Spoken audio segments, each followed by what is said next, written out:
Selamat pagi, assalamualaikum warahmatullahi wabarakatuh.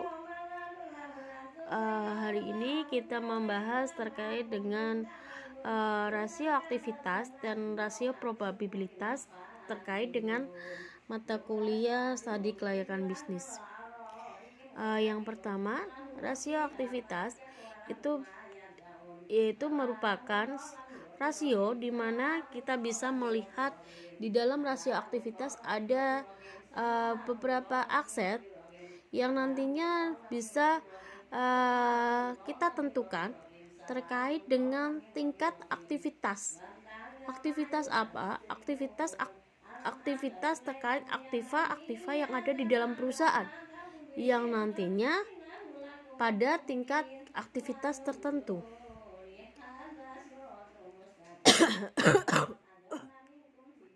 Lalu yang kedua, rasio aktivitas bisa dikatakan suatu kegiatan atau aktivitas yang paling rendah terkait dengan tingkat penjualannya, yang nantinya dari aktivitas tersebut akan berakibat semakin besarnya dana yang ada di dalam perusahaan atau yang ada di dalam organisasi akan bertambah dan akan tertanam di dalam aktiva tersebut.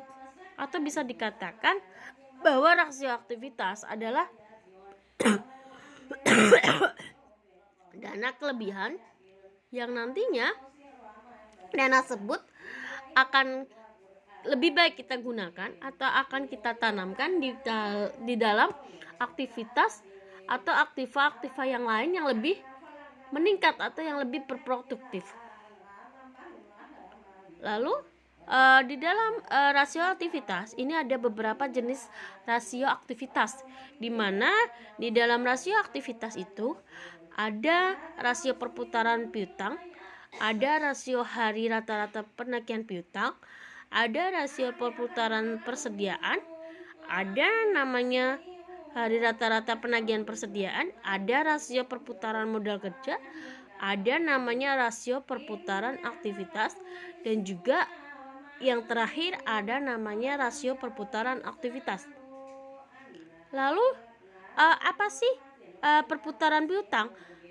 Perputaran piutang itu merupakan suatu rasio di mana rasio itu bisa kita ukur berapa kali yang nantinya terkait dengan rata-rata piutangnya yang ada di dalam perusahaan yang sudah terkumpul di dalam 1 tahunnya.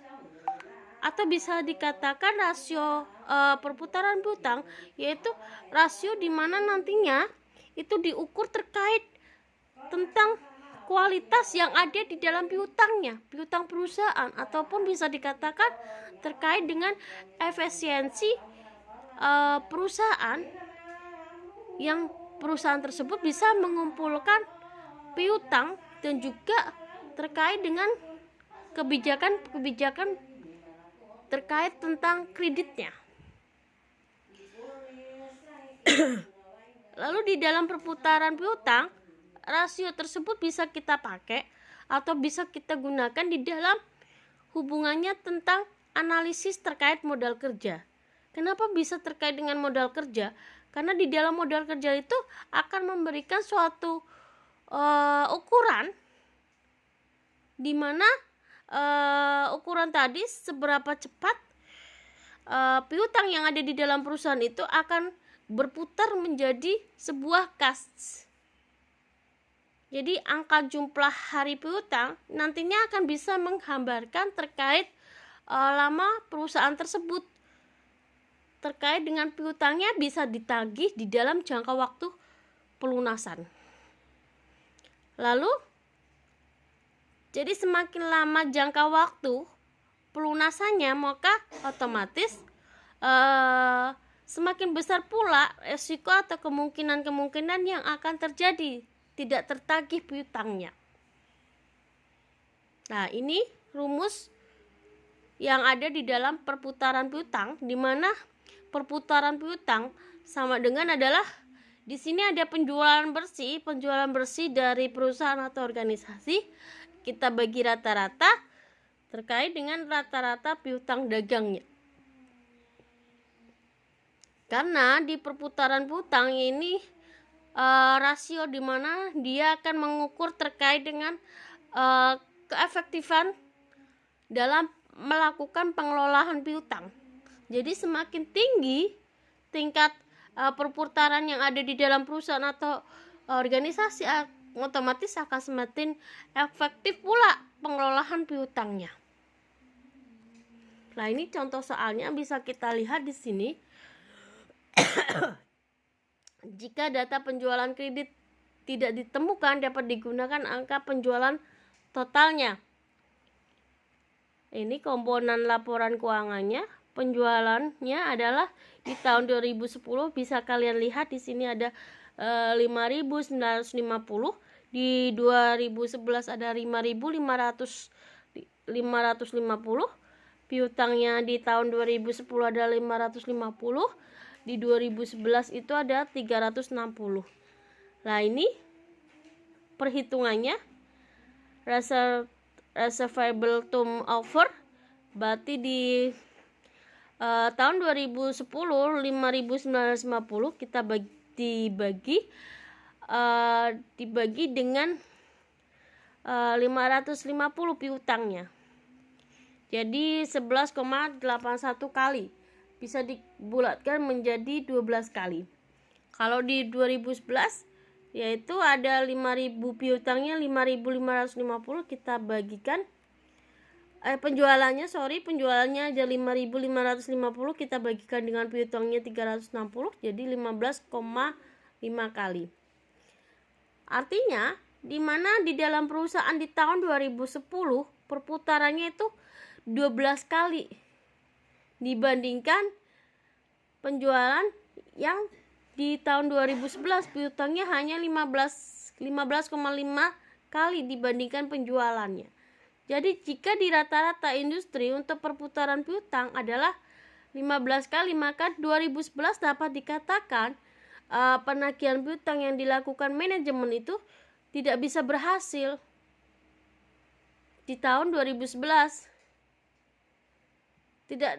Maka tahun 2011 dapat dikatakan penagihan piutang yang dilakukan manajemen tidak berhasil. Namun di tahun 2010 tidak berhasil, tapi di tahun 2011 berhasil karena melebihi rata-rata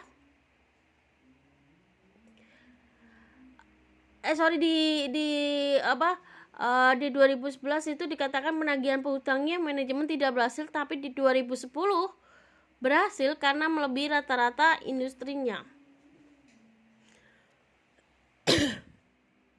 Lalu yang kedua, di sini ada namanya perputaran persediaan, di mana perputaran persediaan itu merupakan suatu merupakan suatu rasio, di mana rasio tersebut bisa mengukur terkait dengan efisiensi yang ada di dalam perusahaan, yang nantinya bisa mengelola perusahaan tersebut ataupun bisa menjual persediaan yang ada di dalam perusahaan atau yang ada di dalam organisasi. Di sini ada perputaran persediaan, yang dimana perputaran persediaan perusahaan itu lebih tinggi, yang nantinya bisa menandakan semakin tingginya persediaan berputar di dalam 1 tahun. Jadi otomatis di dalam perusahaan itu menandakan adanya keefektivitasan di dalam manajemen persediaan. Nah, ini rumusnya di dalam perputaran persediaan, di mana harga pokok penjualan kita bagikan dengan rata-rata persediaan. Jadi semakin tinggi tingkat perputaran yang ada di persediaan ini, otomatis perusahaan juga akan semakin efektif di dalam pengelolaan persediaannya. Nah, ini contohnya. Penjualannya di tahun 2010 adalah 5.090, di 2011 ada 5.550. Persediaannya di tahun 2010 250, di tahun 2011 310. Jadi kita bagikan aja 5.950 dibagikan 250, jadi kita ketemunya 23,8 kali, atau bisa dikatakan 24 kali dalam perputarannya ini. Jadi bisa dikatakan bahwa rasio itu menunjukkan 24 kali di dalam kita melakukan persediaan yang ada di dalam barang dagangan yang nantinya bisa diganti di dalam 1 tahun. Bila rata-rata industri untuk inventory turnover-nya adalah 20 kali, berarti inventory turnover-nya lebih baik. Dengan demikian, di dalam perusahaan itu tidak bisa menahan persediaan dalam terkaitannya dengan jumlah yang berlebih barangnya.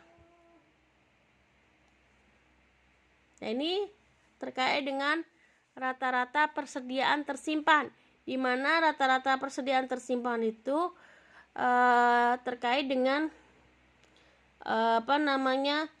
kita bisa mengetahui terkait dengan rata-rata persediaan yang ada di perusahaan, khususnya di dalam persediaan yang nantinya akan kita simpan di dalam gudang, yang bisa kita cari dengan membagi jumlah harinya berapa di dalam 1 tahun, yang nantinya bisa kita bagi terkait dengan jumlah perputaran persediaannya. Berarti 36 kita bagikan 24, yaitu di sini ketemunya 15 hari persediaan tersimpannya.